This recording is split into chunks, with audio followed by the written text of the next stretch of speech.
আসসালামু আলাইকুম রাসেল ভাই। আজ আমি যে ঘটনাটি শেয়ার করতে যাচ্ছি সেই ঘটনাটি সিলেটের পুরনো একটি কবরস্থানকে নিয়ে ঘটে যাওয়া ঘটনা, এবং আশা করছি ঘটনাটি সবারই ভালো লাগবে।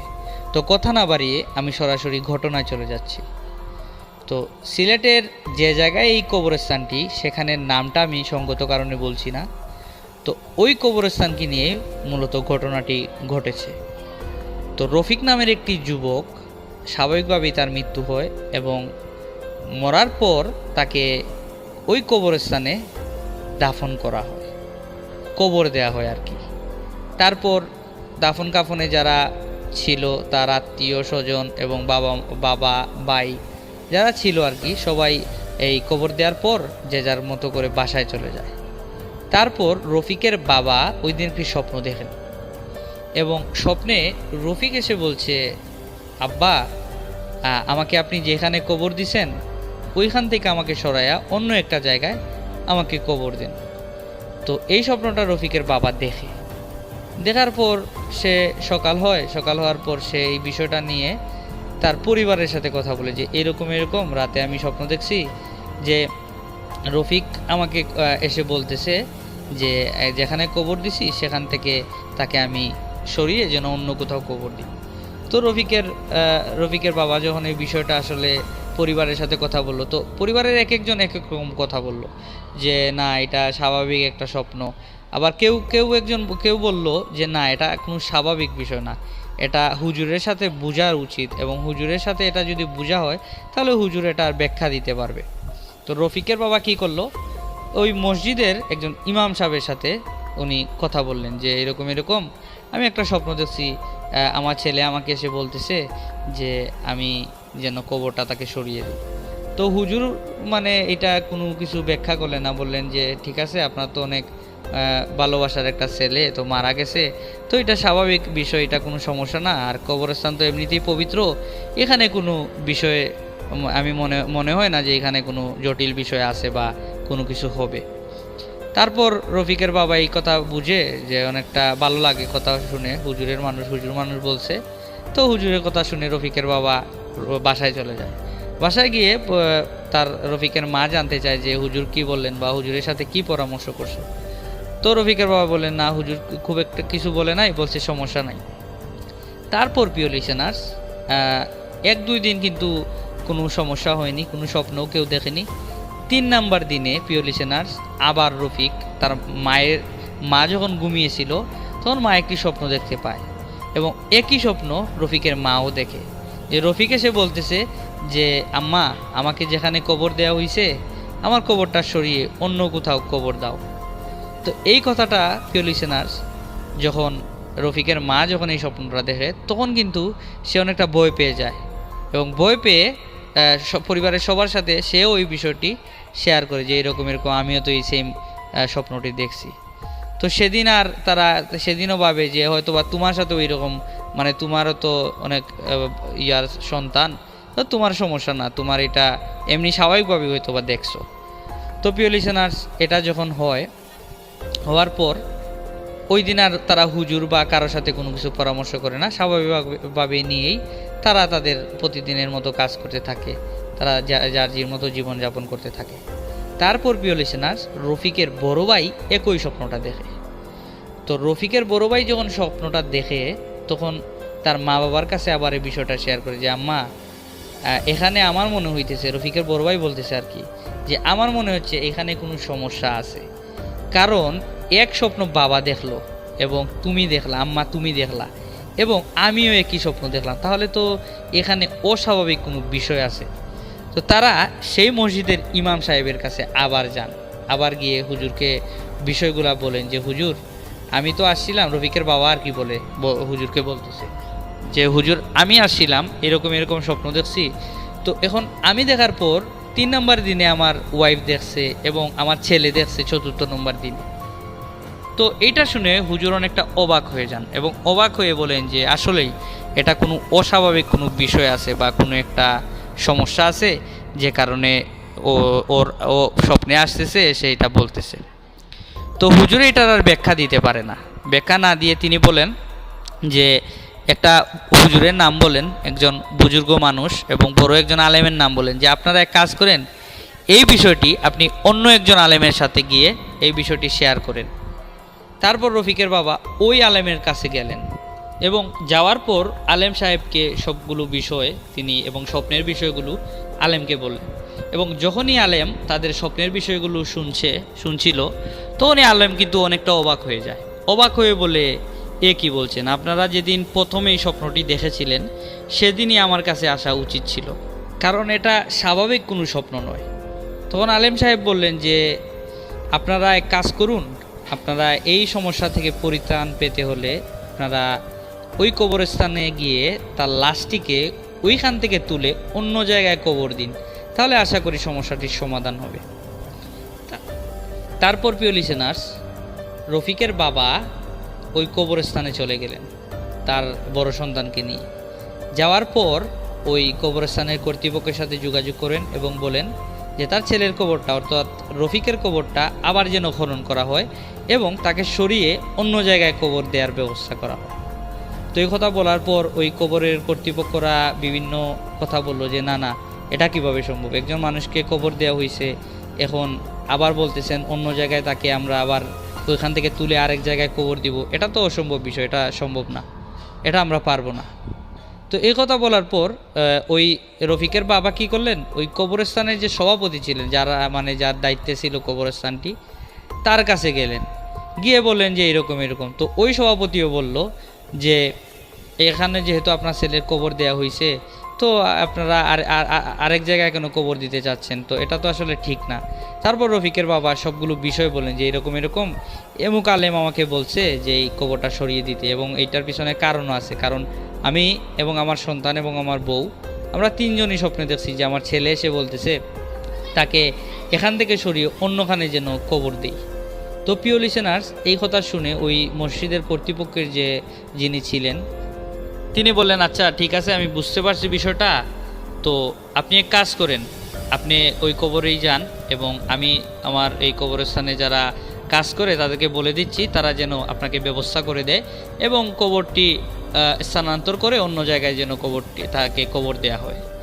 তো এই কথা বলার পর রফিকের বাবা তাকে ধন্যবাদ জানিয়ে রফিকের বাবা কবরস্থানে যান এবং ওই কবরস্থানের যারা ছিল তারা নতুন আর একটি কবর খনন করে এবং ওই কবরটি খনন করার পর তারা রফিকের লাশটি যেখানে কবর দেওয়া হয়েছিল প্রথমে ওইখানে যায় এবং ওইখানে গিয়ে তারা ওই কবরটি খনন করা শুরু করে। তো প্রিয় লিসেনার্স, যখন তারা ওই কবরটি খনন করা শুরু করে তখন দেখে যে রফিকের লাশ সেখানে নেই। আসলে প্রিয় লিসেনার্স, এই বিষয়টা যখন কবরস্থানের যারা খনন করে আর কি, কবর যারা খুদে, তারা যখন এই বিষয়টি দেখে এবং রফিকের বাবাও কবর খনন করার সময় সেখানে দেখে যে তার ছেলের লাশ সেখানে নেই। 8-10 দিন হবে ছেলেকে দাফন করা হয়েছে, 8-10 দিনেও কিন্তু প্রিয় লিসেনার্স শরীরের অংশ খুব একটা পচে না, খুব একটা ক্ষয়ক্ষতি হয় না, লাশ তো থাকার কথা বা কাফন অন্তত থাকার কথা, কিন্তু রফিককে সেখানে দেখতে পায় না। প্রিয় লিসেনার্স, এইটা যখন এই কবরস্থান যারা খনন করে তারা এবং রফিকের বাবা এবং বড় ভাই দেখার সাথে সাথে তারা অবাক হয়ে যায় এবং অত্যন্ত ভয় পেয়ে যায় এবং সাথে সাথে তারা কি করে, ওই ইমাম সাহেব ওই যে আলেম সাহেব ছিলেন, ওই আলেম সাহেবকে রফিকের বাবা ও তার ছেলেকে পাঠান যে আলেম সাহেবকে নিয়ে আসো। তো এই বিষয়টা যখন আপনার জানাজানি হয়ে যায়, চারদিকে জানাজানি হয়ে যায় যে এইরকম রফিকের কবরে রফিকের লাশ পাওয়া যাচ্ছে না। তো এই বিষয়টি সম্পূর্ণ শহরে ছড়িয়ে পড়ে যায় যে এরকম লাশ খুঁজে পাওয়া যাচ্ছে না। তো প্রিয় লিসেনার্স, ওই আলেম সাহেব আসেন এবং অনেক মানুষ ভিড় জমায় এই বিষয়টি দেখার জন্য। তো আলেম সাহেব যখন আসার পর তিনি লক্ষ্য করেন যে আসলেই এখানে কবর দেওয়া হয়েছে নতুন কবর, বাঁশগুলো নতুন। আপনারা প্রিয় লিসেনার্স যে নিশ্চয়ই জানেন যে কবর যখন কারো দাফন করা হয় তখন চাটাই এবং ওই যে আপনার বাঁশ এগুলো কিন্তু নতুন থাকে। তো ওগুলা নতুন বাঁশ ব্যবহার করে, পুরাতন বাঁশ ব্যবহার করে না। বাঁশগুলো অনেক নতুন, কেউ যে চুরি করে নিয়ে গেছে এটাও কিন্তু মানে বোঝা যাচ্ছে না যে চুরি করছে কিনা। এটা এই মাটি যেভাবে তারা দাফন করে গেছিল এবং দাফন করার শেষে একটা পলিথিন কিন্তু এই কবরের উপরে দিয়ে রাখছিল, যাতে পানি যদি বৃষ্টি যদি হয় যেন এই ক্ষতি না হয় বা কবরটা যেন ভিজে না, এর কারণে ওই কবরস্থানে একটা পলিথিন দেয়া হয়েছিল। তো প্রিয় লিসেনার্স, যারা দাফন এই কবরটা খনন করা থেকে শুরু করে শেষ পর্যন্ত ছিল, তার বাবা ছিল এবং এই কবরস্থানের কিছু মানুষ ছিল, তারা বলতেছে যে আমরা যেভাবে কবর দিছি ঠিক একই রকম কবর কিন্তু রয়েছে, এখানে কোনো চুরির ঘটনা ঘটেনি। এবং ওইখানে কিন্তু দারোয়ানও ছিল প্রিয় লিসেনার্স, ওই কবরস্থানে একজন দারোয়ানও ছিল। তো দারোয়ান সবসময় ডিউটি করে, সেও এরকম কোনো ঘটনা দেখে নাই বা এই কবরস্থানে আগেও কোনো লাশ চুরি হওয়ার ঘটনা ঘটে নাই। কিন্তু এইবারই প্রথম যে একটি কবরস্থান থেকে যে লাশটি উধাও হয়ে গেছে, এরকম একটা বিষয়। তো অনেকে বলা বলি করতে লাগলো যে লাশ মনে হয় কেউ চুরি করে ফেলছে, তো চুরি করার কোনো বিষয়ই না। তো আলেম সাহেব বললেন যে এটা তো দেখে মনে হচ্ছে বাঁশ বা চাটাই যেগুলো আছে এবং কবরস্থানের কবরটা যারা করছিল, যারা তত্ত্বাবধানে ছিল, তারা তো বলতেছে যে চুরি হয় নাই, তাহলে আর এটা দেখেও মনে হচ্ছে যে এটা চুরির কোনো বিষয় না, এখানে চুরি হয় নাই। তো রফিকের বাবা তখন আশ্চর্য হয়ে ইমাম সাহেবকে বললেন যে ইমাম সাহেব, এটা কেমনে হলো বা কিভাবে হলো, আমি কিছুই বুঝতে পারতেছি না। তখন ইমাম সাহেব বললেন যে আপনার ছেলে কি নামাজি ছিল? তখন ওই রফিকের বাবা বললেন, হ্যাঁ, আমার ছেলে নামাজি ছিল এবং ফরেজগার মানুষ ছিল, সে কোনো ধরনের গান বাজনা বা কোনো ধরনের খারাপ কাজ সে কখনো করতো না, এবং সে অত্যন্ত ভালো মনের মানুষ এবং দয়ালু মনের মানুষ ছিল। তো ইমাম সাহেব এই বিষয়টি বুঝে তিনি উপস্থিত টাইমে কোনো কিছু বলতে পারলো না, বা এই ঘটনাটি কিসের জন্য ঘটেছে সেটা আসলে এই রহস্যটা উন্মোচন করতে পারলেন না ওই ইমাম সাহেব। তারপর তিনি কিছুটা সময় চাইলেন যে আমাকে কিছু সময় দেন, আমি বিষয়টা চিন্তা করি বা আমি বিষয়টাকে নিয়ে ভাবি বা আমি কিছু রিসার্চ করি যে কিভাবে কি হয়েছে, এগুলা বুঝি আমি। তো এই কথা বলে ওই ইমাম সাহেব বিদায় নিলেন এবং রফিকের লাশ তো আর নতুন যে কবর খনন করা হয়েছিল ওইখানে তো আর কবর দেওয়া হয় নাই। তো ওই কবরটা, রফিকের যে নতুন কবরটা যেটা খনন করা হয়েছে, ওইটা যেভাবে খুঁড়ছিল তারা সেভাবেই মাটি দিয়ে ভরাট করে দেয়, এবং তার পুরাতন যে কবরটা ছিল যেখানে তার লাশ গায়েব হয়ে গেছিল, ওইটা কি করবে, তখন তো আর কিছু করার ছিল না। ইমাম সাহেব বলে গেছিলেন যে এটা যেভাবে আছে সেভাবেই ছাটাই দিয়ে এবং বাঁশ দিয়ে মাটিটা কবরটা যেন আগের মতো করে দেয়া হয়। তারপর ইমাম সাহেবের কথা মতো তার কবরটা যেভাবে ছিল ওইভাবেই লাশ ছাড়া ওই কবরটা আগের মতো করে দেয়া হয়েছে। তারপর সবাই যে যার মতো করে আবার বাসায় চলে। তারপর প্রিয় লিসেনার্স, ওই রাতে রফিকের বাবা আরও একটি স্বপ্ন দেখে এবং স্বপ্নে রফিক এসে কিছু বলছে না, তখন সে মুচকি মুচকি হাসছে। এটা দেখে রফিকের বাবা অনেকটা ভয় পেয়ে যায় যে আমার ছেলের লাশ উধাও হয়ে গেল এবং আমার ছেলে এখন স্বপ্নে এসে হাসছে, এটা বুঝতে পারলাম না। তখন আবার সকালে এই রফিকের বাবা তার পরিবারের সাথে আবার বিষয়টা নিয়ে আলোচনা করে যে এরকম আমি স্বপ্ন দেখছি। তখন সবাই অনেকে ভয় পেয়ে গেল, পরিবারের সবাই ভয় পেয়ে গেল যে আসলে এটা তো অলৌকিক একটা বিষয়, এটা তো কিভাবে ঘটলো বা এটা তো অনেকটা ভয় লাগতেছে আমাদের সবার। তো রফিক কিন্তু, প্রিয় লিসেনার্স, বলে রাখা ভালো যে রফিক কিন্তু আসলেই অনেক ভালো মনের মানুষ ছিলেন। সে মানুষের উপকারে আসতো এবং নামাজ পড়তো, কখনো নামাজ মিস দিত না। এবং রফিকের বাবা তাকে সবসময় নামাজের কথা বলতো এবং নামাজ পড়তো, সে ভালো ছিল। তার বাবা মাও তাকে অনেক ভালোবাসতো এবং সে অনেক ভালো ছিল বিদায়। তো তারা চিন্তা করলো যে আমার ছেলের সাথে যদি কিছু ঘটেও থাকে তো সেটা মনে হয় কোনো খারাপ কিছু ঘটে নাই, যা ঘটছে ভালোই ঘটছে, রফিকের মা সেটা বললো। তারপর প্রিয় লিসেনার্স, এই রফিকের বাবা কি করলো, ওই আলেম সাহেবের কাছে আবার গেল, গিয়ে বলল, আলেম সাহেব, আপনি কিছু বের করতে পারছেন যে আমার ছেলের সাথে এরকম কেন ঘটছে বা কী হয়েছে? তারপর আলেম সাহেব বলল যে হ্যাঁ, আমি কিছুটা বের করতে পারছি। আমার অধীনে যে জিন ছিল, আমি ওই জিনেদের কাছ থেকে কিছু তথ্য সংগ্রহ করছি।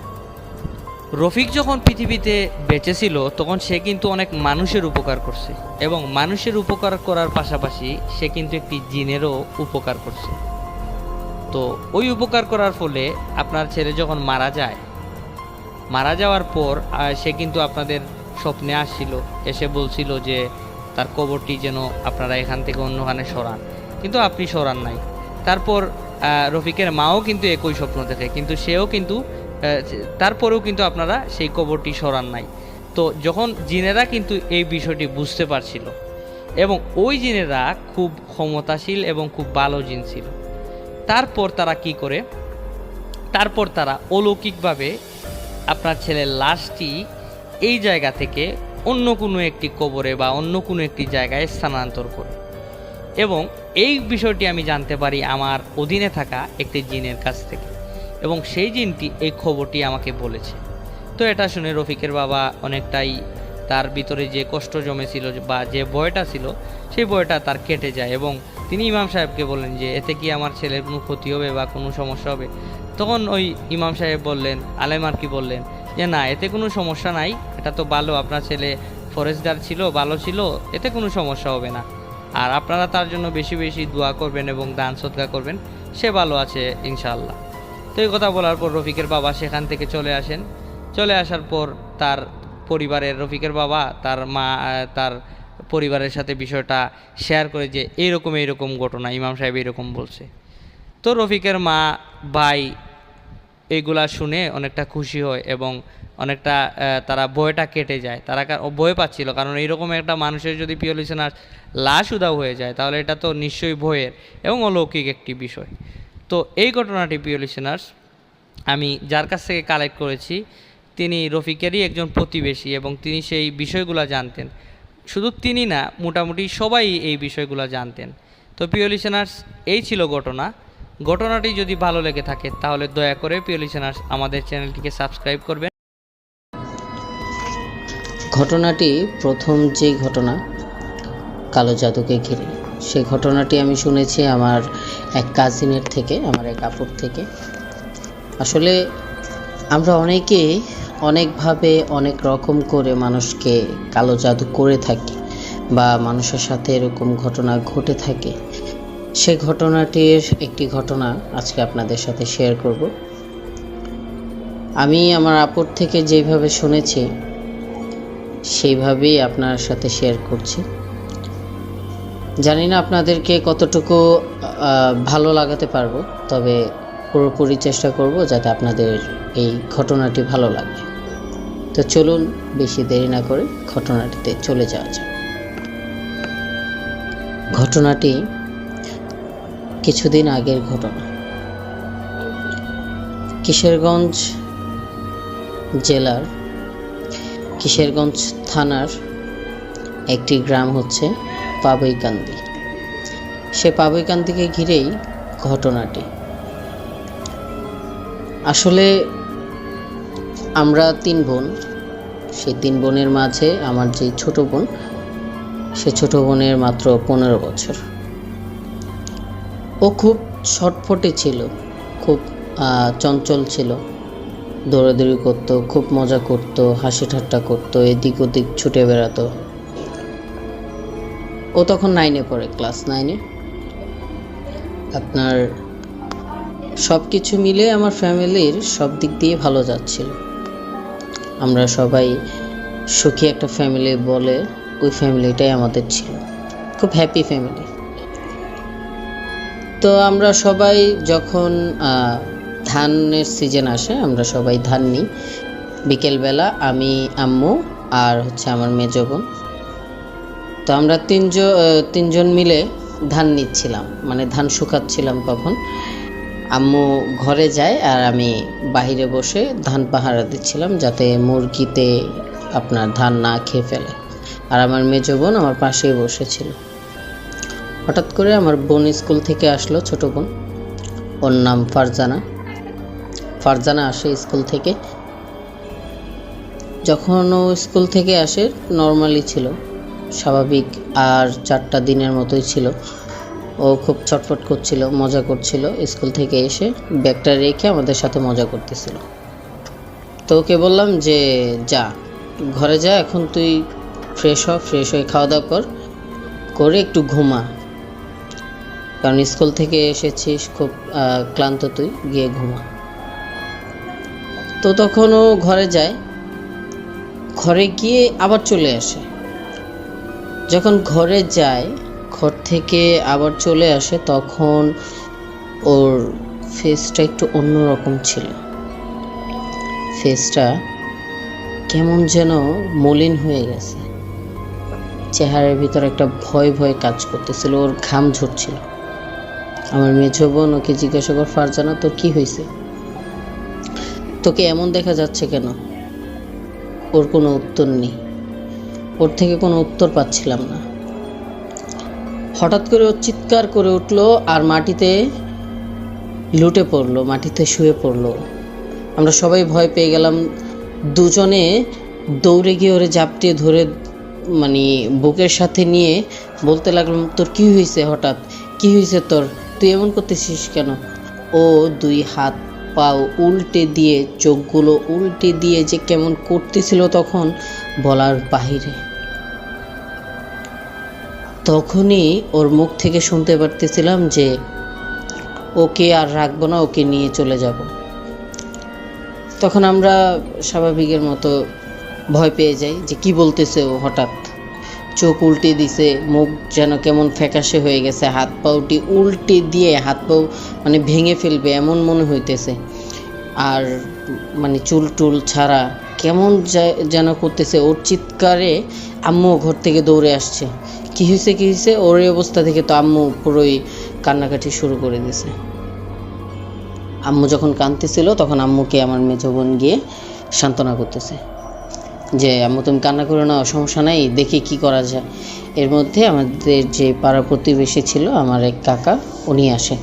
উনি আসার পরে এটা দেখে উনি স্বাভাবিকের মতো একটা ইয়াসিন সূরা পড়ে, আর কি কি সূরা যেন পড়েও উনি পড়ার পর উনি ফু দেয়, এটা মানে আমার বোনের উপর, ফারজানার উপর ফু দেওয়ার পরে ও একটু স্বাভাবিক হয়, নর্মাল হয়। তখন ওকে ঘরে নিয়ে যাই, নিয়ে গিয়ে ওকে শোয়ায় ওর মাথায় একটু পানি দিই।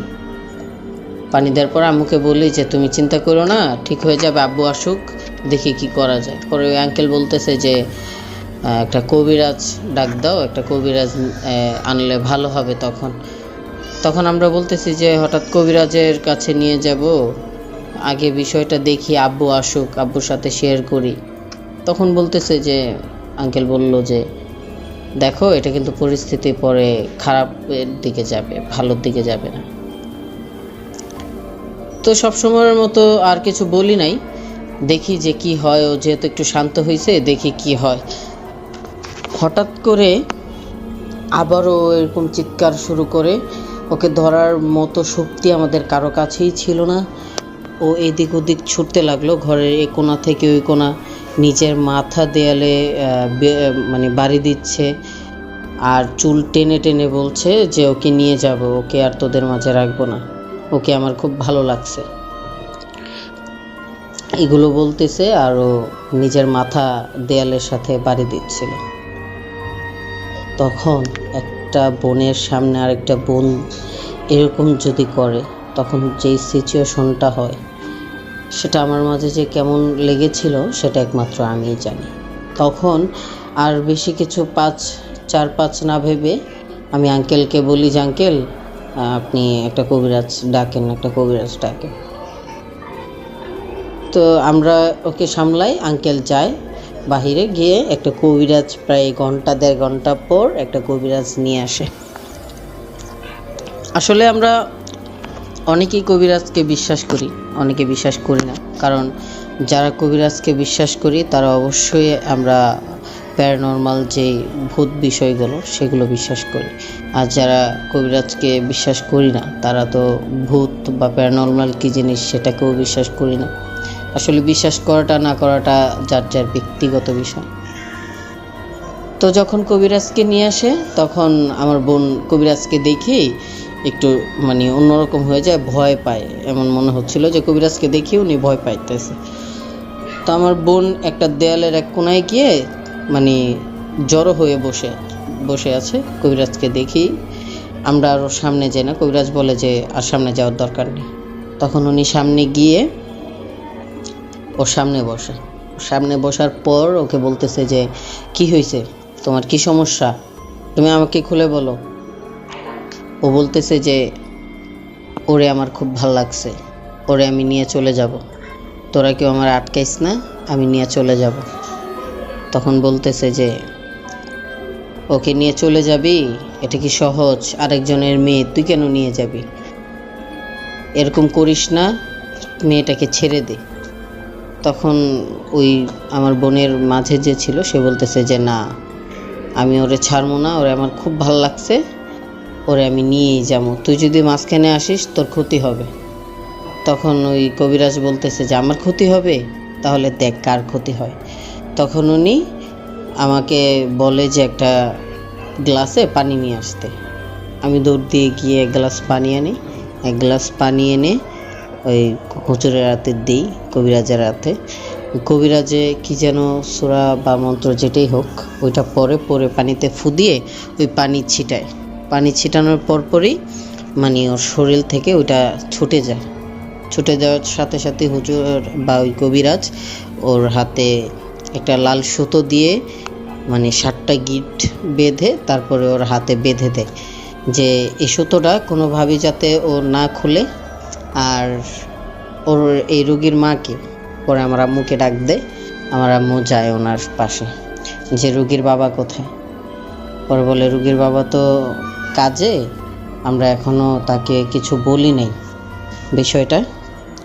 তো বলে যে দেখেন, যদি এটাকে ছাড়াতে হয়, আসলে ওর সাথে কথা বলে যা বুঝলাম যে ও একটা বাজে জিন আপনার মেয়ের উপরে ভর করছে। আসলে ভর করছে বলতে ভুল হবে, আপনার মেয়েকে কেউ কালো জাদু করছে এই জিনের মাধ্যমে।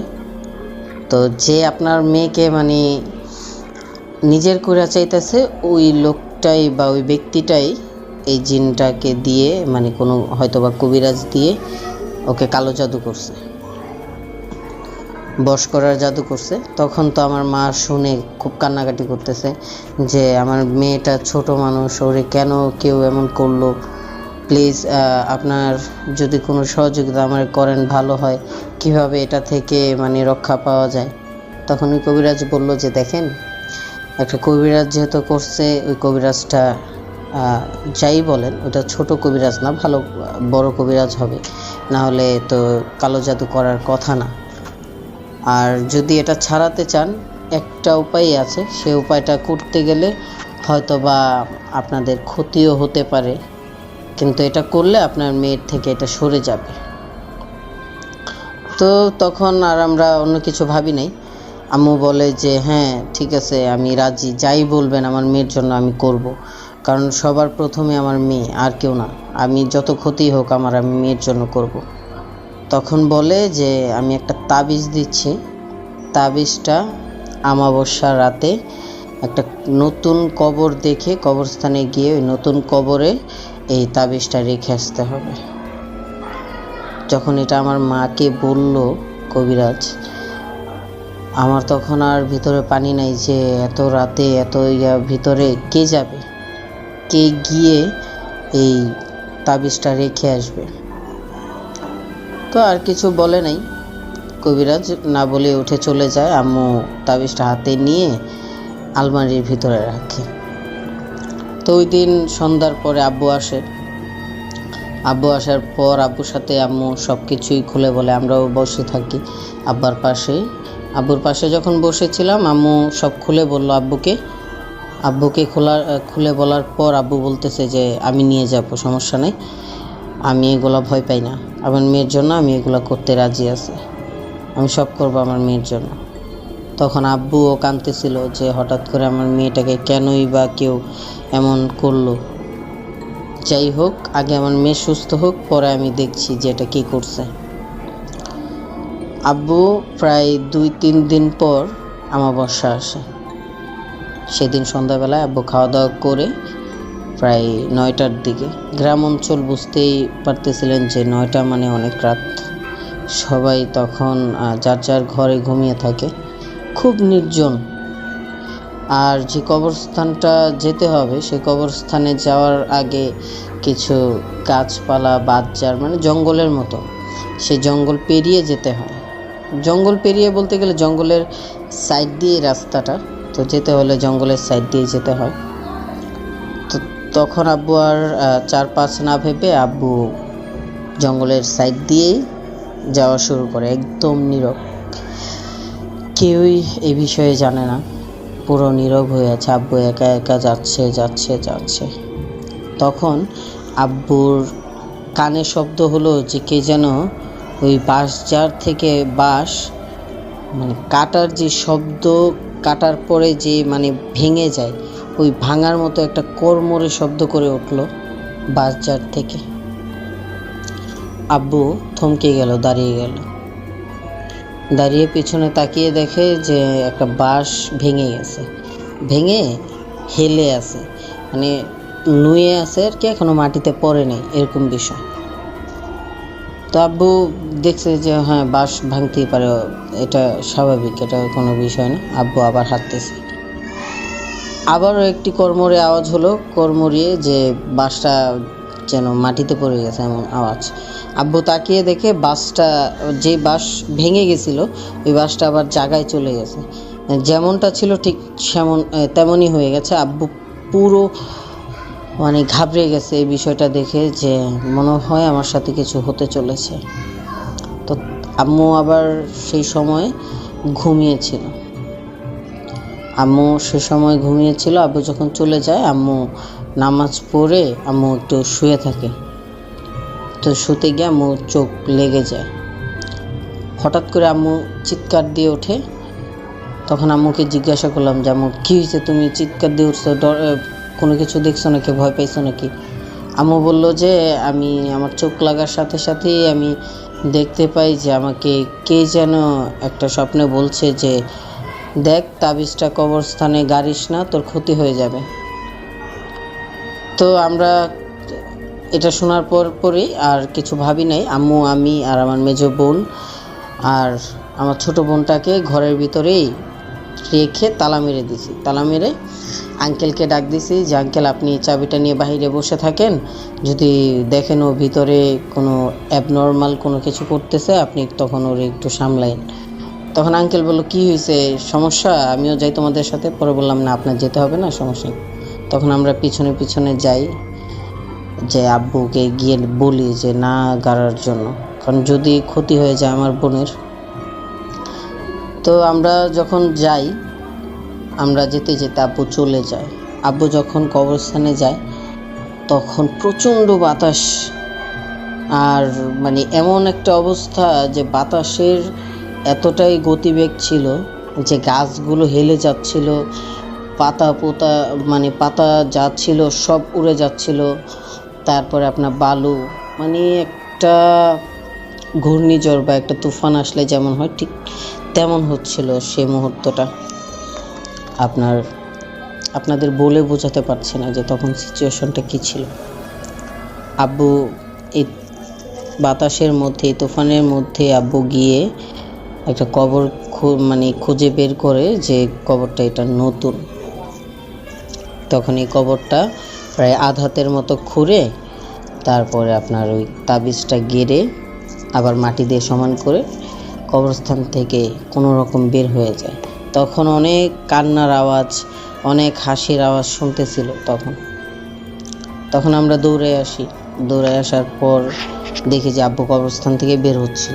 তখন আব্বুকে বললাম যে তুমি কি তাবিজটা গেড়ে ফেলছো? বলে হ্যাঁ তাবিজটা গেড়ে ফেলছি, চল আর কোনো সমস্যা নেই। তখন আব্বুকে বললাম যে আম্মু এই স্বপ্নগুলো দেখছে, আব্বু তাবিজটা উঠায় ফেলো। পর আব্বু বলতেছে না, এখন তাবিজটা যেহেতু গেড়ে ফেলছি, এটা উঠালে আরও বেশি প্রবলেম হবে, আরও বেশি সমস্যা হবে, চল আমরা বাড়িতে যাই, ইনশাল্লাহ আল্লাহর রহমতে কিছু হবে না, যা হবে ভালোর জন্যই হবে। তখন আব্বুর কথা শুনে আর আমরা জোর করি নাই, আব্বুর সাথে সাথেই আসি বাড়িতে এসে আঙ্কেলকে বাহিরে বসা দেখি। আঙ্কেলকে বলি যে ভিতরে কি কোনো শব্দ শুনছেন, কোনো প্রবলেম হয়েছে? তখন আঙ্কেল বলল যে না, ভিতরে তো কোনো শব্দ শুনি নাই, আমি তো বাহিরেই বসে আছি অনেকক্ষণ যাবত। আমরা আঙ্কেল থেকে চাবিটা নিয়ে তালাটা খুলে দেখি আমার বোনের হাত পাও, মানে মানুষ হাত মুচড়া ভেঙে ফেললে যেভাবে উল্টে থাকে সেভাবে উল্টে আমার বোনের ঘাটটা উল্টে আছে। কিছু বলার ছিল না, তখন ভিতরটা খুব ভেঙে চুরমার হয়ে গেছে, যে যার জন্য এত কষ্ট করলাম আজ তার মৃত লাশটা আমাদের সামনে ভেসে গেছে।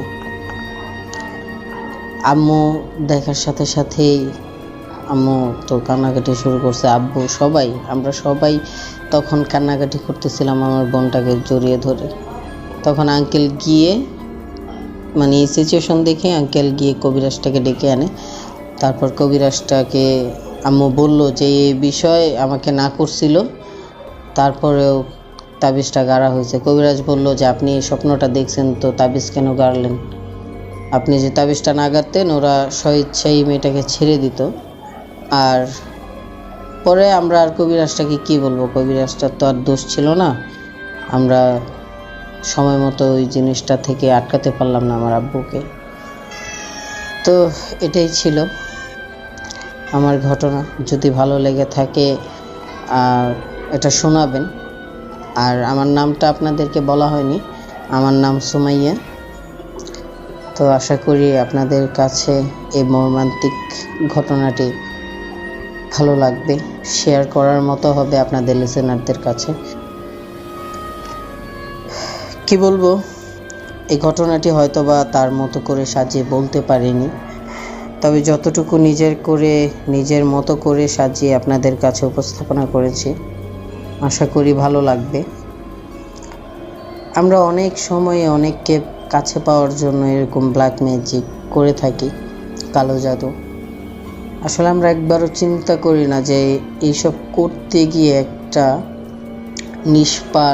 নিষ্পাপ একটা প্রাণ ঝরে যেতে পারে।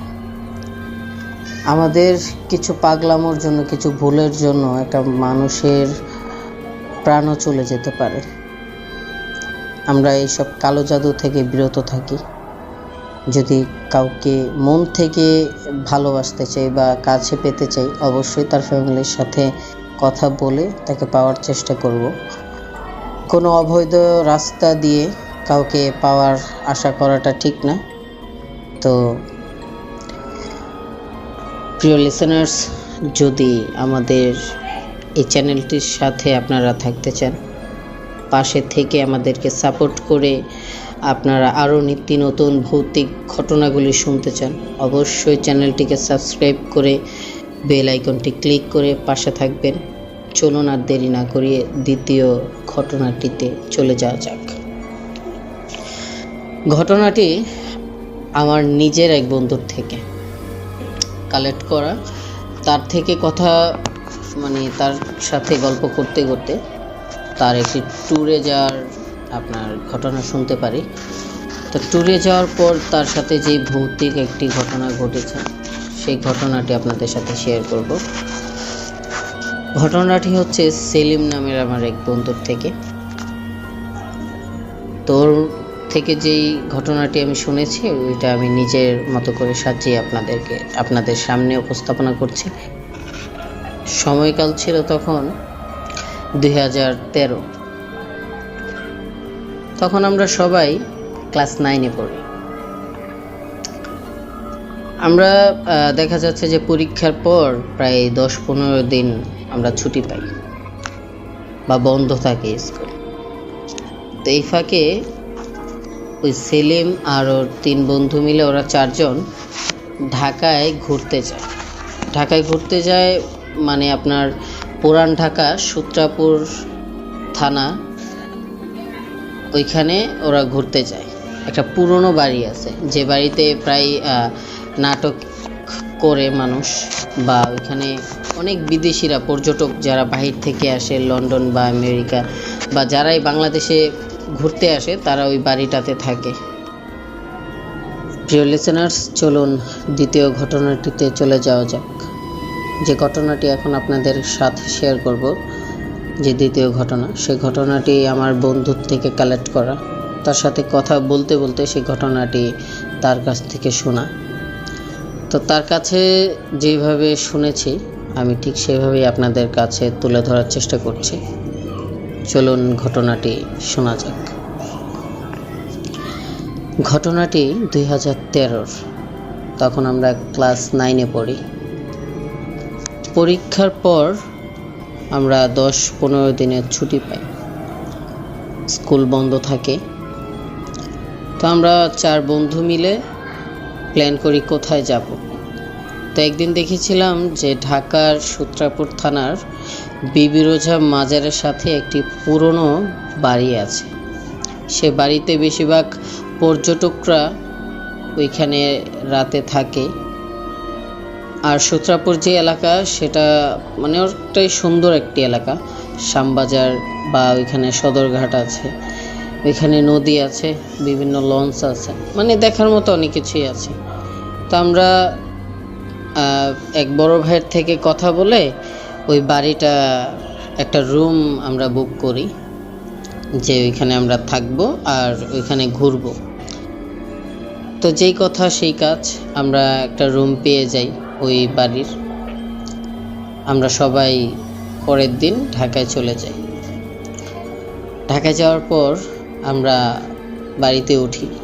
বাড়িটা একদম পুরনো ছিল, মানে লাল ইট দিয়ে, লাল মাটির তৈরি, এরকম বোঝা যাচ্ছিল যে মাটির তৈরি বাড়িটা, কিন্তু অনেক সুন্দর কাজ করা, অনেক পুরনো। কোনো এক মন্ত্রী থাকতো, মন্ত্রী না কি যেন একটা বাড়ি ছিল ওইটা। তো আমরা মানে যেহেতু পুরনো বাড়ি, একটা ভৌতিক বিষয় আছে, ওইটা আমরা খুব এনজয় করতেছিলাম। আমরা ফ্রেশ হয়ে আমরা রুমে কাপড় চোপড় রেখেই ফ্রেশ হয়ে আমরা বের হয়ে যাই খাবার দাবার করার জন্য। তো আমরা একটা জিনিস লক্ষ্য করলাম যে আমরা ছাড়া আর কেউ সেই দিন ওই বাড়িতে ছিল না, ওই বাড়িটিতে কেউ ওই দিন ছিল না। আমরা খাওয়া দাওয়া করার জন্য নিচে যাই, নিচে হোটেল আছে, সেই হোটেলে খাওয়া দাওয়া করি। খাওয়া দাওয়া করে আমরা একটু নদীর পাড়ে হাঁটতে যাই। নদীর পাড়ে হাঁটতে গিয়ে মানে নদীর সাইডেই লঞ্চ দাঁড় করানো থাকে, আমরা ওই লঞ্চে অনেকক্ষণ সময় কাটাই।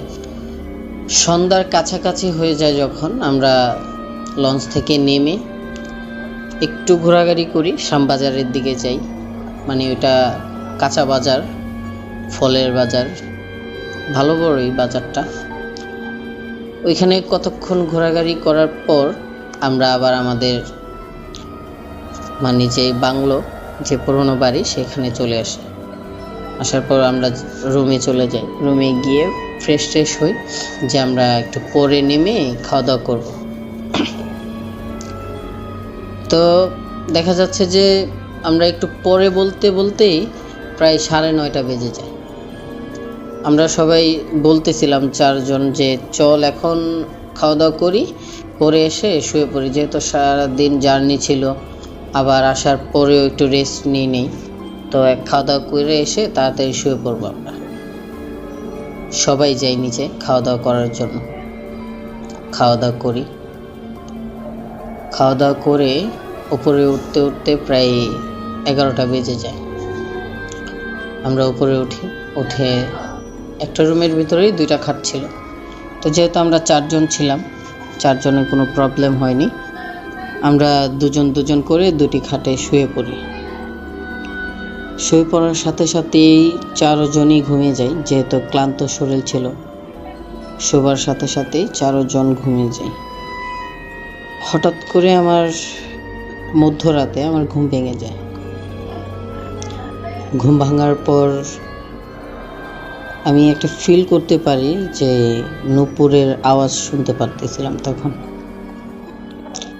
ঠিক কে যেন হাঁটতেছে, পায়ের নূপুরের আওয়াজ। তো আমি আবার আমার পাশের জনকে ডাক দিই যে একটু উঠতো, তাড়াতাড়ি ওঠ। তারপরে ও চোখে মুখে ডলতে ও ওঠে। ও আপনার চোখ ডলতে বলে যে কি হয়েছে। আমি বলি যে দেখতো, কারো পায়ের নূপুরের আওয়াজ শুনতে পারতেছিলাম। ও বললে যে আর দূর ঘুমাতো, হয়তোবা ঘুম ভাঙছস দেখে হয়তোবা এটা হচ্ছে, শুয়ে পড়। তো আমি বলি হ্যাঁ হতেও পারে, হয়তোবা আমি ভুল শুনছি। যখন আমরা দুজনই শুতে যাব তখন আবার শুনতে পারলাম যে পায়ের নূপুরের আওয়াজ মানে আমার পুরো দরজার সাথে ঘেঁষে যাচ্ছে। তখনও লাফ দিয়ে উঠলো, বলল যে এই পায়ের নূপুরের আওয়াজ শুনতে পারলাম না। আমি তখন বললাম হ্যাঁ, আমি তো তখন তোকে বলছি যে তুই তো আমার কথাটা মানে কানিয়ে নিলি না। ও বলল যে ওদের 2টাকে ডাক দিছি। বলছি যে দেখ, এই বাড়িতে মানে নুপুরের আওয়াজ শুনতে পারতেছি, কে যেন হাঁটতেছে। ওরা বললো যে দেখ, মজা করিস না, আমাদের সাথে প্র্যাঙ্ক করিস না, আমরা খুব ক্লান্ত মামা, ঘুমাইতে দে। তখন ওরা শুয়ে পড়ে, আমরাও শুয়ে পড়ি যে যা বাদ দিয়ে, হয়তো বা হতেও পারে এরকম কিছু যে মানুষ হাঁটতেছে বা বাহিরের কিছুর আওয়াজ শুনতে পারতেছিল। আবার শুয়ে পড়ি। আমার তো কোনোভাবেই ঘুম আসতেছে না, শুধু মাথায় ঘুরতেছে যে এত রাতে এখানে আমাদের আশেপাশে কোনো রুমই বুক করে না, সব খালি, আমরা ছাড়া আর কেউ নাই। তখন আবার কে যেন হাসতেছে আর হাঁটতেছে, নুপুরের আওয়াজ আর হাসির আওয়াজ শুনতেছি আমি। তখন আমার মাথাটা ঝিম ধরে রইল, আর আমি কান পেতে শোনার চেষ্টা করলাম যে সত্যি কিনা। তখন আমার পাশের যে ছেলেটা ছিল আমার বন্ধু, ওকে আমি নাড়া দিয়ে বললাম যে দেখতো, কে যেন হাসতেছে বন্ধু। ও বললো যে মামা ভয় দেখাইস না, এমনি ওই আওয়াজ শুনে ভয় পেতেছে। আমি বললাম যে মামা সিরিয়াসলি তুই আগে শোনার চেষ্টা কর। ও নিজেও শুনে ও পুরো মানে ভয় পেয়ে গেছে। ও আমাকে জড়ায় ধরে বলতেছে মামা আজকে তো মানে কি আমাদের সাথে হইতেছে বুঝলাম না, কোন বাড়িতে নিয়ে আসলি আমাদের, ঢাকা শহরে আই নাকি আমাদেরকে মারবি নাকি। তখন আমি বললাম যে রিল্যাক্স হও, আগে বিষয়টা বোঝার চেষ্টা করি। পরে ওদেরকেও ডাক দিছি, ডাক দিয়ে বললাম যে দেখ মামা, হাসির আওয়াজ শুনতেছিস? তখন ওরা বললো যে মামা সত্যিই তো বললি, হাসির আওয়াজই তো শুনতে পারতেছি। তখন ওরা বললো যে চল আমরা চারজনেই যাই, গিয়ে গেটটা খুলে দেখি বিষয়টা কি। তখন গেটটা খোলার সাথে সাথেই মানে ওই আওয়াজটা চলে গেছে, এই আওয়াজটা আর পাইতেছিলাম না। তখন ওরা বললো যে মামা তো কিছু নাই, চল গেটটা লাগায় তোরা আর এইসবের দিকে ধ্যান দিস না মামা, সবাই ঘুমাই। তখন আমরা ঘুমিয়ে যাই। ঘুমিয়ে যাওয়ার পর আমার আবারও ফজরের আজানের আগে আমার ঘুম ভেঙে যায়, কে যেন দরজায় নক করতেছে, মানে টকটক করে 3বার দরজায় আমার নক করছে। 3বার নক করার পর আমার ঘুম ভেঙে গেছে। আমি আমার পাশেরটারে ডাক দিয়ে বললাম যে দেখতো মামা, কে যেন আসছে, দেখ মনে হয় হোটেলের কেউ।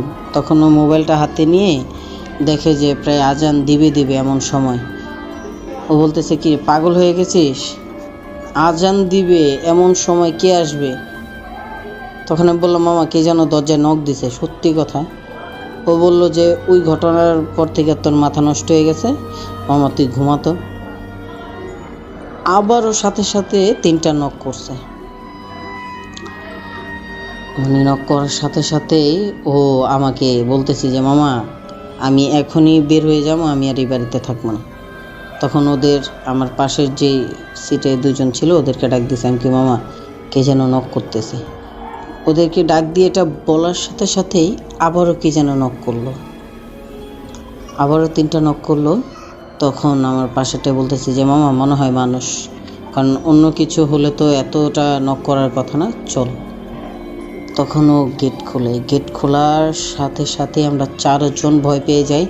লাল শাড়ি পরা একটা মেয়ে আমাদের দরজার সামনে দাঁড়িয়েছিল। সে মেয়েটাকে দেখেও একটা চিৎকার দিয়ে ওইখানে বেহুশ হয়ে যায়। আর মেয়েটা বিকট হাসি দিয়ে, মানে মেয়েটা বিকট হাসি দেওয়ার সাথে সাথে মেয়েটা গায়েব। আমরা খাটে বসে দেখতেছিলাম যে মেয়েটা বিকট হাসি দিয়ে গায়েব হয়ে যায়। মানে এমন একটা অভয়ব ছিল, এমন একটা প্যারানর্মাল একটা বিষয় ছিল আমাদের সাথে ঘটেছে যা বলার বাহিরে। এর একটু পরে আজান দেয়, আজান দেওয়ার সাথে সাথে পুরো পরিবেশ নর্মাল হয়ে যায়। তখন আমরা নর্মাল হওয়ার পরেই আমরা সবাই ওই দিনই আমরা আর থাকি না ওই হোটেলে, বের হয়ে যাই। বের হয়ে গিয়েই আমরা সব কিছু গুছিয়ে আমরা ওই দিনই বাড়িতে চলে আসি। তো আশা করছি যে আমার দ্বিতীয় ঘটনাটিও আপনাদের কাছে ভালো লেগেছে। জানি না কতটুকু গুছিয়ে আপনাদেরকে বলতে পেরেছি সেই ঘটনাটি। আসলে প্যারানর্মাল এমন একটি বিষয়, এমন একটি কি বলবো, অভয়ব বিষয়গুলো, যে ঘটনাগুলি, সে ঘটনাগুলি যাদের সাথে প্রতিনিয়ত ঘটছে, যারা ফেস করছে, তারাই একমাত্র বিব্রত হচ্ছে, শিহরিত হচ্ছে। আমরা তো জাস্ট শুনছি আর আপনাদের কাছে শেয়ার করছি। তো আমরা যে শুনছি তখনই আমরা যে শিহরিত হচ্ছে, আমাদের গায়ে লোম দাঁড়িয়ে পড়ছে প্রতিনিয়ত। তো যাদের সাথে ঘটছে তাদের সাথে কি হচ্ছে, বিশ্বাস করাটা না করাটা আপনাদের কাছে। যদি আমাদের এই ভৌতিক ঘটনাগুলি আপনাদের কাছে ভালো লেগে থাকে, অবশ্যই চ্যানেলটিকে সাবস্ক্রাইব করে পাশের বেল আইকনটি ক্লিক করে দিবেন। আর যদি আপনাদের সাথে ঘটে যাওয়া, আপনার ফ্যামিলির সাথে ঘটে যাওয়া কোনো ভৌতিক ঘটনা থাকে বা কারো কাছ থেকে কালেক্ট করতে পেরেছেন, সেই ঘটনাগুলি আমাদের সাথে শেয়ার করতে চাইলে আমাদের ডিসক্রিপশনে আমাদের ইমেল অ্যাড্রেস দেওয়া থাকবে, সেখানে আপনাদের সেই ঘটনাটি সেন্ড করতে পারেন। যদি শেয়ার করার মতো হয় অবশ্যই আমরা আমাদের লিসেনারদের সাথে সেই ঘটনাটি শেয়ার করব। আসসালামু আলাইকুম, ধন্যবাদ সবাইকে। আজকের মতোই আল্লাহ হাফেজ।